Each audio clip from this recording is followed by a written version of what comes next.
What's up, Foundation? What's up, YouTube? It's me, your big partner, the village storyteller. Man, I'm back to tell y'all a story, homie. Now, y'all, of course, y'all know this is a story on my village storyteller channel. As usual, I'm still, like to make it known that these are fiction stories. These are not true. They are not real. The people, places, or things are not real. They're made up. There's something for you to be able to listen to at break while you're at work, listen to at home while you're just chilling, or listen to it on your way or to work or on your way home from work. It's like an audio book. Let's get right to it, man. You can tell from the title, man. This is about a homie, man, that came up short, put his trust in the wrong thing. Man, we gonna go back. This is a story that took place in the 1980s. Story took place in the 1980s. Man, a little homie named J-Rock. Now, J-Rock was a good little homie, man. J-Rock, he put all his faith and trust in the hood. And he did everything he was supposed to do in his due diligence to the set. J-Rock wasn't one that had a lot of money at the time. But now, the older homies was always able to tell he was destined to do something. But for years and years and years, they was used to J-Rock being broke. They was used to, him having nothing. You know what I'm saying? Just not having nothing. But he was a stomped down rider for the set. He was a good homie. You know what I'm saying? He was real tough from the shoulders. But as far as money went, they wasn't used to seeing J-Rock with no money. And J-Rock was not used to seeing himself with money. As years went on, J-Rock did his YA bids and came out, you know what I'm saying, on Swole and everything, and he started doing prison bids. He met some people while he was in the pen.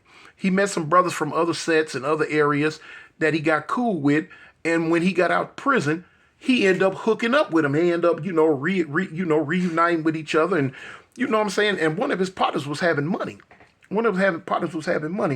And but his partner was from another set. But it was a set that they got along with. So they, end up start hitting licks. They took him to a whole nother level in life. And J-Rock started having money, and his homeboys started noticing it, like, dang, homie, you know what I'm saying? You really starting to do a little something. J-Rock's wardrobe changed, his dress code changed, his jewelry wear became extravagant. All the homegirls started really liking him, and women from different places started liking him. He started doing his thing. He wasn't hanging out in the hood as much as he was before because he had elevated to another level. He started rubbing elbows with different type people, different higher upper grade people. Now, he would still come through and holler at the homies. That's how come they knew he was doing something with himself. They knew he was having money. He had just had a baby. And he was doing his thing, you know what I'm saying? But now he would still come through and break bread a little bit, buy something to smoke, buy something to drink for the homies. And they used to when every time he showed up, they would always be on him like, dang, Rock, man, look at you, check you out, homie. What you got going on? What you doing? What you got going on? But now J-Rock was smart though. He would never put his homeboys in his mix. He wouldn't put his homeboys in the mix like that. He didn't want a lot of people to know his business, on where he was from and this and that. But now, they would always ask him, man, J-Rock, we know you hitting licks or you doing this and that. Man, take us with you, homie. Do something with us. And he was like, man, look, it ain't on me. You know what I'm saying? It ain't on me, man. Every now and then, I get blessed to go pull a stunt with a couple of dudes I know. And that's it. As far as me being able to add y'all or add somebody else to the mix, I can't do that. So, dudes his homies was acting like they respected it. But now, little did J-Rock know, they was behind his back talking. You know what I'm saying? Plenty of times when J-Rock wasn't around and homies was around, if he showed up, he kicked it for a minute and did as much as he could for him. But when he would pull off, you seen their eyes turned green with envy. Oh, you know what I'm saying? Y'all know the talk. Oh, man, he think he this. He think he that. Oh, he got this. He got that. Oh, I remember when he was this. I remember when he was that. All this type talk. You know what I'm saying? The jealousy and the hate and the envy always shows up in the black community. It's like that syndrome in a bucket. It seemed like it rung true. And it rings true still to this day. They didn't want to see their homeboy do good. Now, when J-Rock was doing bad, walking around in the same bent up, twirled up Chuck Taylors with greasy khakis on and holy Pendletons, they didn't have a problem with it. It was okay. It was all right. But now, as soon as he started putting on designer gear with the jury, started driving Benzes, and instead of coming around 7 days a week, coming around 4 days a week, now they had something to say. It wasn't really a whole lot they could say because J-Rock wasn't no buster, he wasn't no mark, he wasn't no rat, he wasn't no coward, he ain't never ran, he ain't never punked down the pen, he ain't never did none of that. He always stayed 10 toes down wherever he went and represented the set.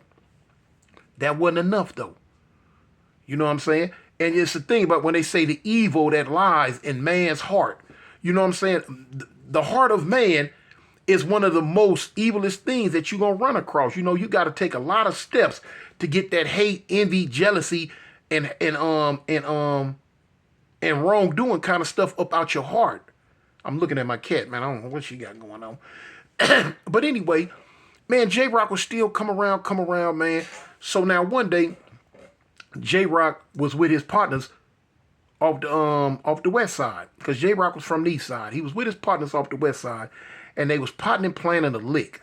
Man, the lick was supposed to be real lucrative, and it was going to be, you know what I'm saying, something real prolific. They wasn't going to have to hit no licks for a hot second if this one come off just right. Man, J-Rock left, and he got with his partners at 12 o'clock at night. That's when they always came together. They was always blacked out. Black boots, black pants, black shirt, black gloves, black beanie with the black logo on, and black bandanas. You know what I'm saying? They were always blacked out to handle their business. Now, man, leave that thing. No, man, please don't let that little dog start squeezing and biting on that thing. But anyway, they hit their lick. It was a warehouse in the warehouse district.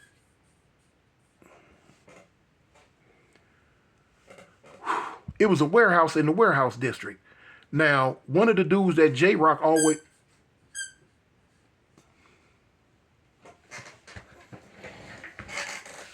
You just gonna keep playing with it, huh? You just gonna keep it up?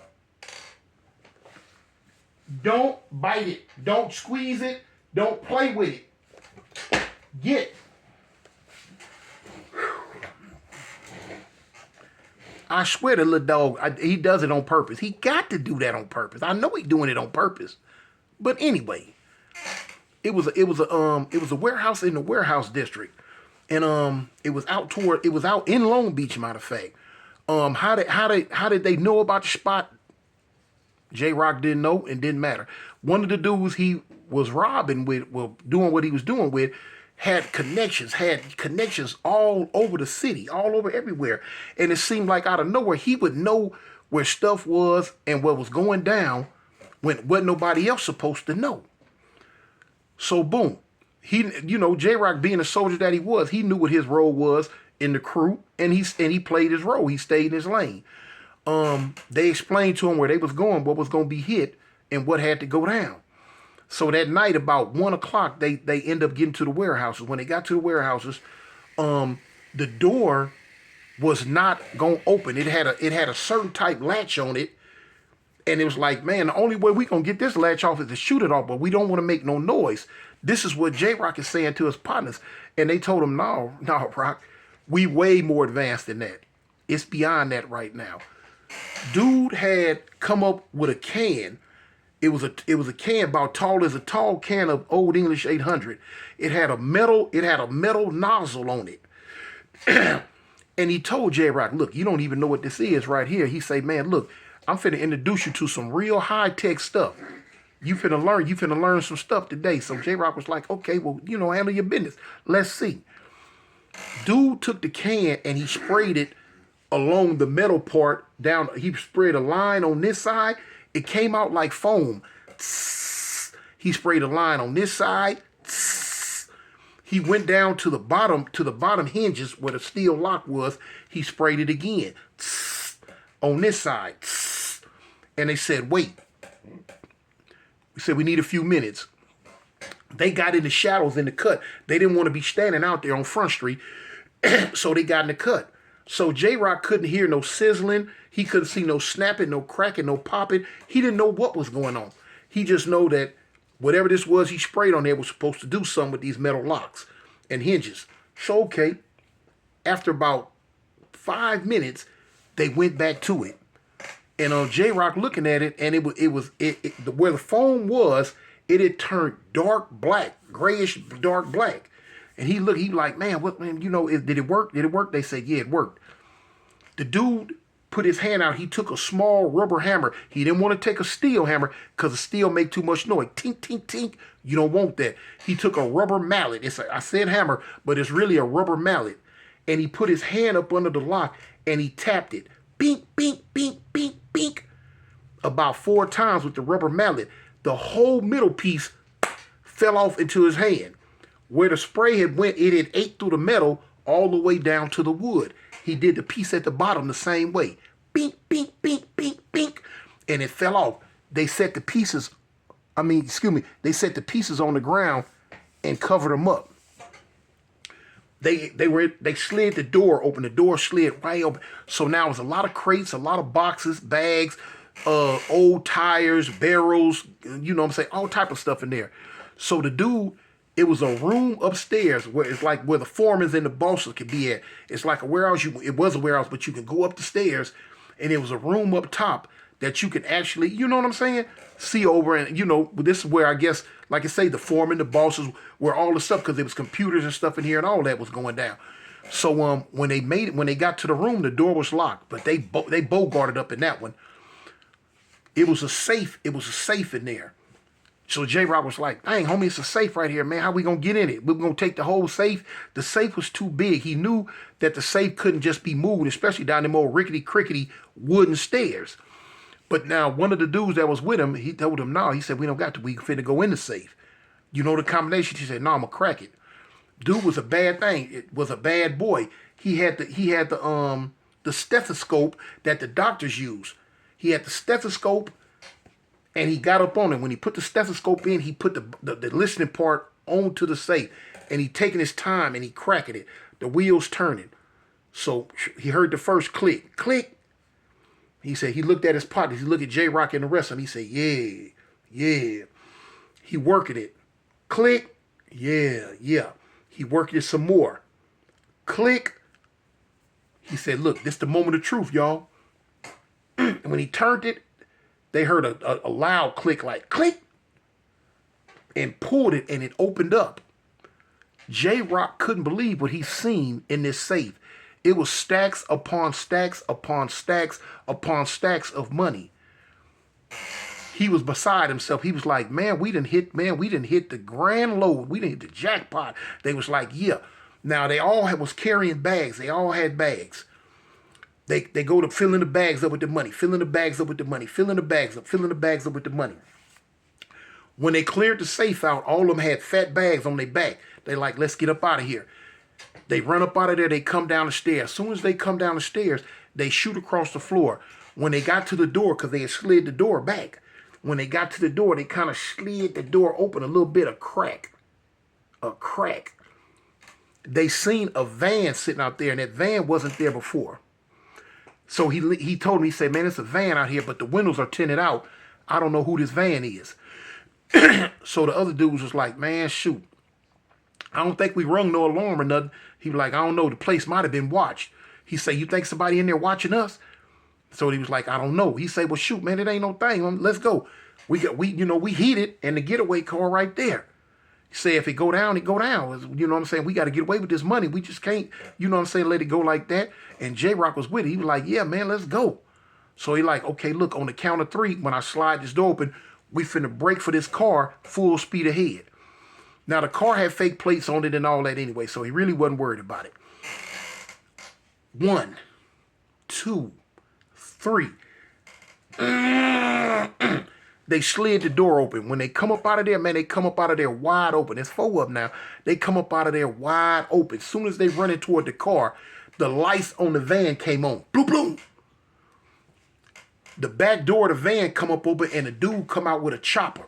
He don't say stop, halt, quit, none of that. He started yakking that thing. They running. But now, you know, you got bullets, pew, pew, pew, pew, pew, hitting the ground. You hear them flying. Phew, phew, phew. They flying past, but they all make it back to the car. They couldn't believe it. They make it back to the car. But now, when they get in the car and they crunk it up, the dude that was out yakking at him, he dove back into the back of the van. When he drove into the back of the van, he closed the door, the light, it crunk up. They punch out and the van punch out behind them. They don't know who these people are. They really do not know who they robbed. J-Rock was really thinking in his mind, how did they know all this money was here and who did this money belong to? Of course, J-Rock been sitting in prison reading books. He been looking at TV programs. He been on. So in his mind, he like, man, is this the Russian mob? Is it the Italian mob? Is it the Asian gangs, the Tongs, or who? You know what I'm saying? I don't know who we robbed. But anyway, he down for the cause because he got this money. And so now they getting up out of there. High speed chase. The dude that was driving, he drove pretty good. The police get behind him. The police get behind all of them. Man, look, it's on. J-Rock and them running, the van chasing them, and the police chasing the van. Lo and behold, they made it all the way back from Long Beach to South Central. They lost them in Compton though. When they was coming through Compton, they end up losing them. The van had to go one way. They bust a corner so fast the van couldn't catch that corner the way they did. So it had to keep going straight. When it kept going straight, it was so many police cars on them, but they knew they had to get up out of there. Because the dude in the car that's driving, he's like, man, we got to ditch this car. We can't be, you know. Eventually, they finna call the ghetto bird. You know how it is in California and L.A. They were shocked that the helicopter, the ghetto bird is the helicopter. They were shocked that the helicopter hadn't got on them sooner. So anyway, they knew they had to junk this car. They ditched the car. They end up getting another car. Lo and behold, they get away. Man, they were so happy. Man, they went to the hangout spot on the west side where they hang out at. It was off in the cut. When they got there, they put all the money there. Now this crew was loyal to each other. They was cool. You didn't have to worry about nobody trying to stuff, hide no money, and do none of that. They was coming clean with the ends. So they counted the money. At the end, when they divvied it all up, they split it 4 different ways. Everybody walked off with a little over $500,000. That was some money, y'all. Everybody walked off with a little over $500,000. So now y'all do the math on how much money was in there. J-Rock was happy. He was happy. He made it back. He made it back to his house. He stashed his money. He hid his money. This is where J-Rock made the mistake. Sometimes when they say loose lips sink ship, that's really what happened. Man, it was one little homegirl from his set that he laid up with every now and then. He liked her. She had 5 kids. By the age of 25, she had already had 5 kids. And she was kind of struggling, you know what I'm saying? Every now and then J-Rock would help her with her rent, help her kids out with this and that. And you know what I'm saying? They would lay up and they would get their freak on and do little certain stuff. Now when J-Rock got his hands on this money, he waited a couple of days and he ended up running across her. And he took her out to eat and they was just doing something. They was laying in the bed, pillow talk. Pillow talk has ruined a lot of men. And he laying up in the bed and he slyway kind of wanted to brag to her. And he started telling her about what he had done. Because now when they got home, when they went to his house that night, he gave her like $5,000 and told her he wanted her to get some for the kids, get some for the house, and just be okay. And then he told her he was going to pay her rent up and he was going to get her a car. He wanted to just look out for it was his homegirl, but plus it was his little boo thing. So like I say, during that night when they laid up after they got their freak on, J-Rock proceeded to do too much pillow talking. He ended up telling the little girl that they hit a lick, that he was almost a millionaire, and that he was this, and this. Want to shine, be the man. All right. Cool. So be it. When she ended up leaving the next day, She was in the hood, and she started running her mouth. You know, it was a gang of homies standing around. It was this and that. She started spending money and buying stuff. And so everybody was like, you know, looking at her like, when you get some money, what what you got going on? What you got going on? She was like, oh shoot, man, J-Rock gave me this and that. J-Rock hit a lick for $1 million. So now the homies standing around, they were like, J-Rock hit a lick for what? J-Rock hit a lick for $1 million. So, dang, for real? Yeah. So now they went to looking. Lo and behold, they started plotting. Now, J-Rock had always been in good standings with his set. But now, $1 million? They know where J-Rock live in the whole hookup. They was like, man, we got to have that. So they like, man, we gonna do the homie like that. We can't. He said, so one dude was like, we can't let him know. We can't let him know. We gonna mask up, suit up, and all this, but we gonna break in. We gonna go in there. We gonna get that money. We gonna tie the homie up. You know what I'm saying? We ain't gonna hurt him or nothing, but we gonna get that money and get on. So the three individuals that said okay, they was like, okay. They waited about a week, let everything, you know, cool off in the hood, and homegirl running her mouth, and they went to J-Rock's house and they was breaking in it. They knew how to get in J-Rock's house. When they made it up in there, J-Rock was in there asleep. They woke J-Rock up with a gun. Shut up, fool. Get up. Don't move, man. Hold up. Man, shut up. Get up. Get up. Now, even J-Rock's robbing partners didn't know where he lived. The only people who knew where J-Rock lived was his homies from his set and his homegirls. The other females that he messed with, they didn't even know where he lived. But the one homegirl, she knew, you know what I'm saying? Like I say, his homegirls and his homeboys, they knew where he stayed. So, man, they get up and they tie him up. And they like, where the money at? Where the money at? They like, what money? What money? Like, we know you got $1 million. We know you hit a lick for $1 million. So J-Rock telling me, say, man, I don't got no money. I ain't hit no lick. So now one of his homeboys got mad and popped him across the forehead with the heat. Pow! Hit him with it, the barrel. Man, where the money at? So he's like, oh, man. Now, J-Rock wasn't down for the pain. He didn't want to go through that. He like, man, I ain't got no money. I don't know who told y'all something, but I ain't got no money. So one of them said, man, yes, you do. We heard about you. You just hit a lick. You got some money. You got some money. So now J-Rock putting two and two together. The only people who would know he got some money is the homegirl that he was messing with. Now, if she done went and ran her mouth, now his homies know. His homies are the only people who know where he stay. So J-Rock, you know, not thinking, he said, man, look, man, I don't know, man, who are y'all, man? Y'all the homies, man. So he tell me, y'all don't do me like this. And man, y'all the homies, man. Boom, boom, boom, boom, boom. So now somehow, some way, when he started really keying in on it like that, he noticed how one of the dudes walked. And he said the dude's name. He like, come on, homie. I know y'all tripping, man. Man, I know that, now it was his homeboy Bump. And he told me, he said, man, Bump, I know that's you. I know that's you behind that mask, Bump. Man, what y'all doing, man? Y'all the homies, we from the same set. Y'all tripping on me? So the dude raised his mask up. He say, hey, homie, man, just give us the money, man. Give us the money. Let us get on up out of here. Let's get on up out of here, man.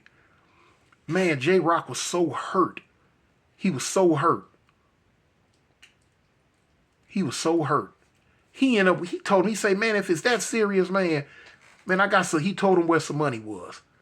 Now, it wasn't all the money, but it was at least 100 racks.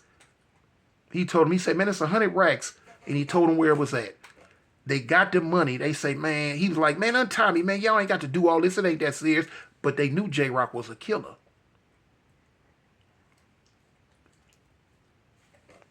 They told J-Rock, hey, homie, we love you, but it's time for you to go. And they dome checked it, man. Pow. They left up out of there and left the homie tied in a chair with a hollow point slug to his head.